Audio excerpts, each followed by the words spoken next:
1800s or back in the 1600s up to 1865, Memphis primarily had plantations. They grew cotton and they had enslaved individuals that did the work for them. So it was not until 1865, after the Civil War, that the enslaved members of Orange Mound were allowed to start their own homes, start their own schools, start their own churches. I think I came up on the tail end of probably Jim Crow and then the Civil Rights era, being born in 1956, but growing up in Orange Mound, we didn't venture out that much to other areas. I think I was a teenager before I went downtown, so as she stated, everything that we needed was in the community. I mean, we didn't have to go anywhere to shop for entertainment, for sports, for school. Everything we needed was included in the area. In every sense of the word, it was community. I mean, everybody fellowship and related to each other. So what happened with integration, it diluted our community because you started to take, like Ms. Mitchell said, you took the cream of the crop out, and you had, the other kids that were left behind had lost a little bit of hope because they didn't have those people to look into. As they told you, Melrose, we were 1 through 12. That meant that we stayed together, so if your friends, you were together 12 years, I mean, you didn't fight, you didn't have all these disagreements. We all went around to the same churches, and so we knew everybody. And all this, you all built these schools because you said we had too many people. Now we don't have enough. And that's how our school goes, and when you mess up your school, you mess up your community.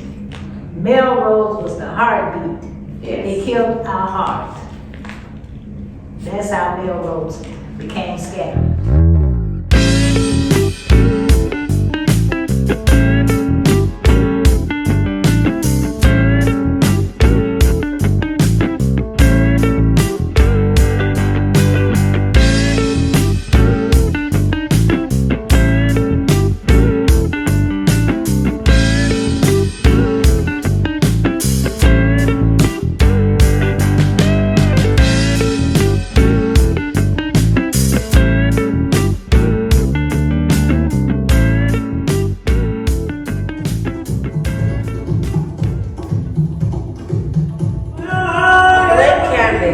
Start of something new.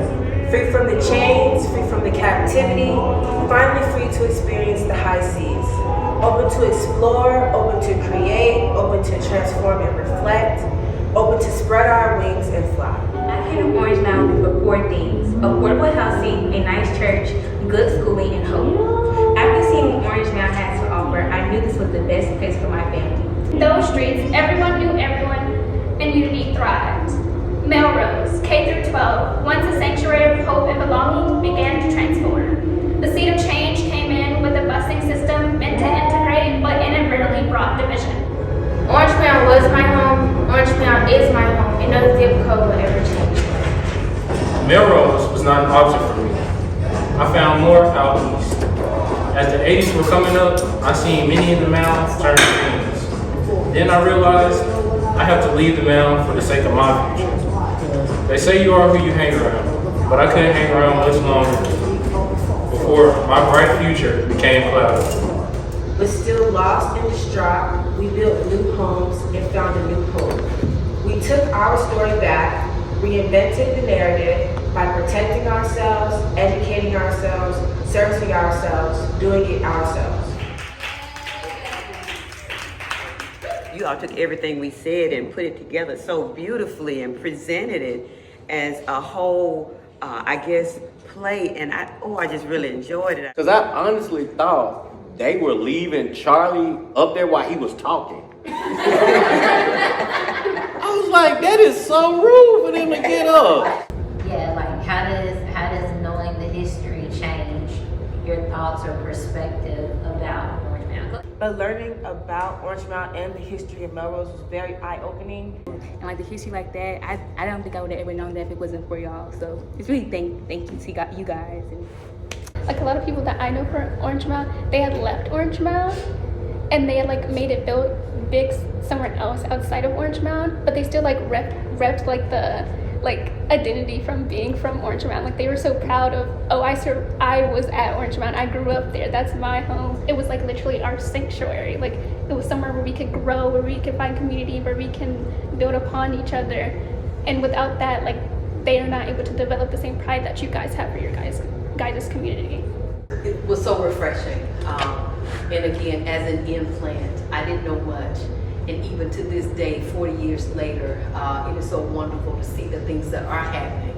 And there are bad things that are happening in all of our neighborhoods, but just to see the pride of the alumni and the community is just so awesome.